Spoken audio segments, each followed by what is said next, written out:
And so do you analyze, what's your conversation with agents for you to guide them, especially if they're newer agents, or even if they are experienced, but they are at a different age category that they cannot adjust and adapt? How do you convert them to your Avenue 8 spirit?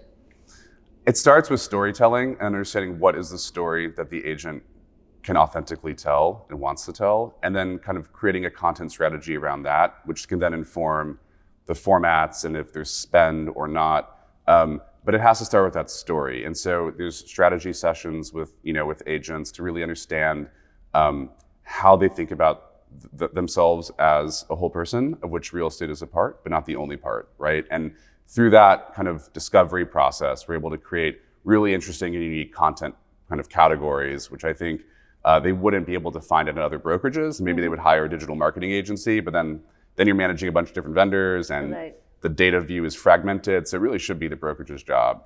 It's funny, a lot of reluctance in the industry around social media. Does it work, right? That's the question. Well, I don't want to spend $500, because I don't know if it works.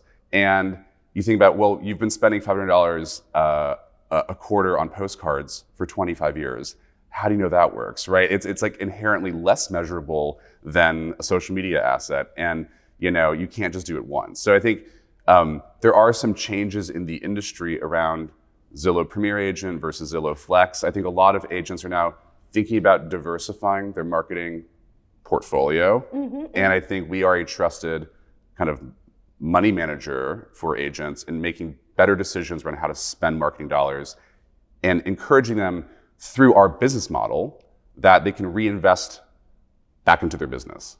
And I think that's what the agent of today and the future agent will probably be looking for a brokerage that supports them and one step ahead of traditional trend, right? So that's how I see it. Like if I were to be an agent right now, that's exactly what I would be looking for. I think you also want to be with a brokerage that you trust to be a vetter and integrator of the best things out there, so that you don't have to make the decisions of which CRM should I use, how should I think about email, right? And I think that vendor management fatigue, I think, is very real for agents. They have a bunch of individual software subscriptions.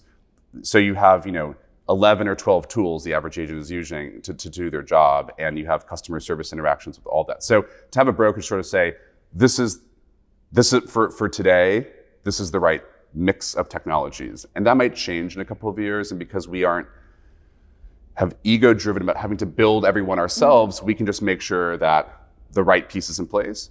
But the user experience for the agent should be decoupled from that. In other words, we can abstract the functionality, abstract the interaction, abstract the data out of the underlying tools, and make sure that the user experience is the best that it can be. Because if it's not simple to use, no one's going to use it.